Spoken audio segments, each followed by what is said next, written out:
BRS assembly నియోజకవర్గ స్థాయి సమావేశాలు పార్టీ క్యాడర్లో సరికొత్త ఉత్సాహం ఊపు తీసుకొస్తున్నాయి. ఇప్పటికే 19 నియోజకవర్గాల సమావేశాలు పూర్తయ్యాయి. ఇవాళ మహబూబ్ నగర్, బెల్లంపల్లి, మేడ్చల్ నియోజకవర్గాల్లో సమావేశాలు నిర్వహించనున్నారు. ఈ సమావేశాలకు పార్టీ ముఖ్య నాయకులు హాజరు కానున్నారు. విస్తృత స్థాయి సమావేశాల్లో గ్రామ స్థాయి నుంచి నియోజకవర్గ స్థాయి నాయకులు, కార్యకర్తలను భాగస్వాములను చేస్తున్నారు.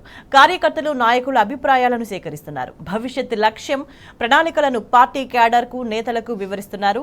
రాబోయే పార్లమెంటు ఎన్నికల్లో అనుసరించాల్సిన వ్యూహం, పార్టీ పటిష్టతకు తీసుకోవాల్సిన చర్యలపై క్యాడర్కు దిశానిర్దేశం చేస్తున్నారు.